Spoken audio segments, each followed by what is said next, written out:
When I started CCNA Philippines, all I have in mind was just to share my journey in becoming CCNA.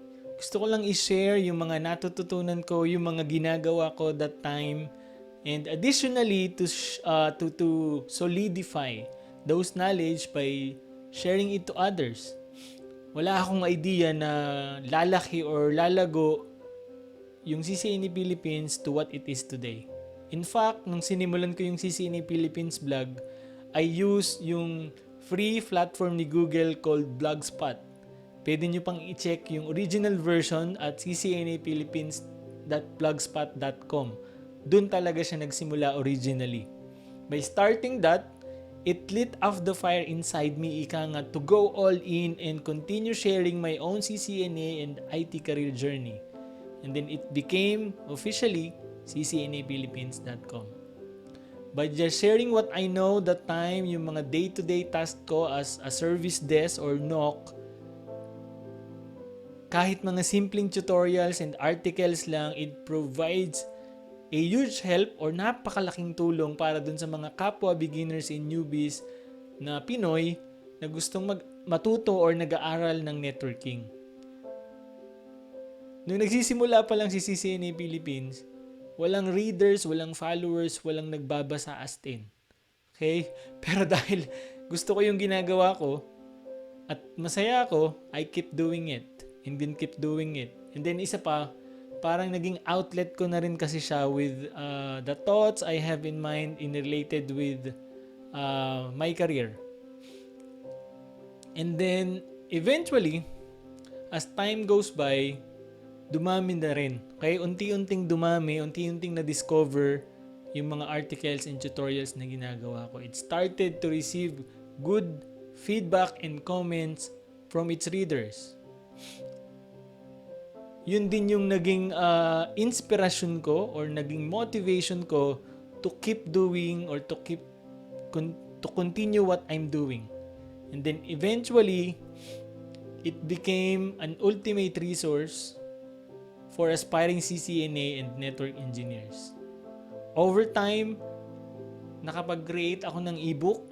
It's called CCNA Fundamentals. You can see it there. That ebook helped thousands of CCNA learn and understand the basic and fundamentals of networking. And then yung ebook na yon was also turned into an online program or online course that helped newbies and beginners deepen their knowledge dun sa mga basics and fundamentals din ng networking as well as dun sa mga CCNA topics.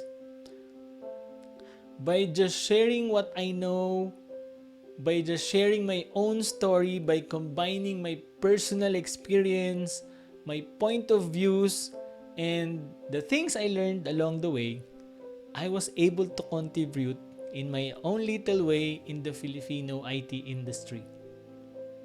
Imagine, di ba? So, I created just a simple blog to document my journey and then it became an ultimate resource.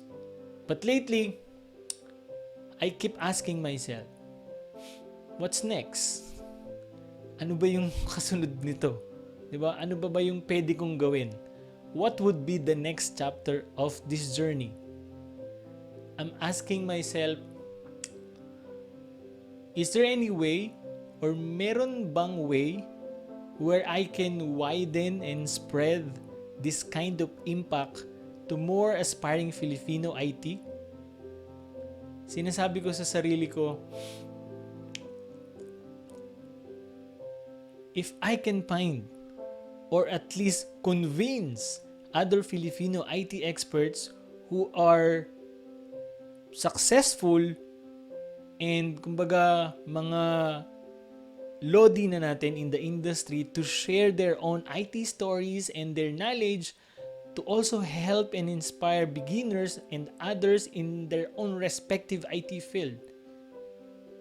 That would be more powerful. Diba? I keep thinking, kung ako nga, diba, mag-isa lang ako, I was able to inspire and help thousands of aspiring CCNA and network engineers through CCNAPH, how much more impact or how much impact and contribution we can make if other Filipino IT experts will be able to share their knowledge and experiences to beginners and aspiring Filipino IT professionals too. Hindi ko alam kung magsasuccessful, hindi ko alam, I don't know the answers yet, or I don't know if papayag nga ba sila. And most likely, there will be more obstacles and challenges ahead. But I think that would be the best way to go.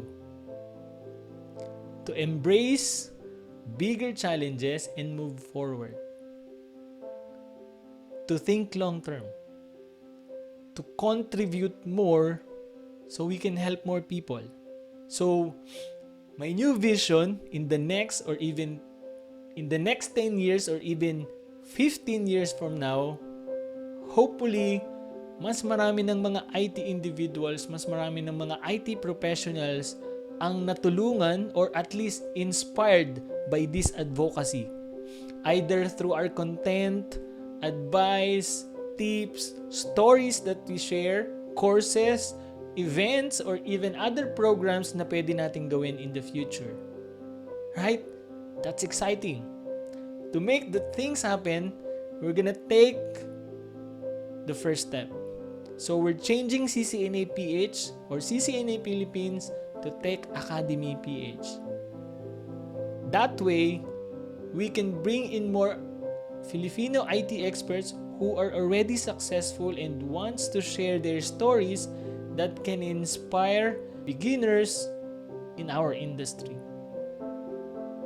That way, we can provide more practical career tips and advice from different technologies, and we can create more programs that will help more aspiring IT professionals in the Philippines or even in abroad. I know it's a long, bumpy road ahead. I don't know what's gonna come. I don't know kung papayag sila, kung magsasuccessful, but we're gonna take one step at a time. So, join me in this new phase of my journey. CCNA.ph or CCNA Philippines is now Tech Academy PH. Let's do this!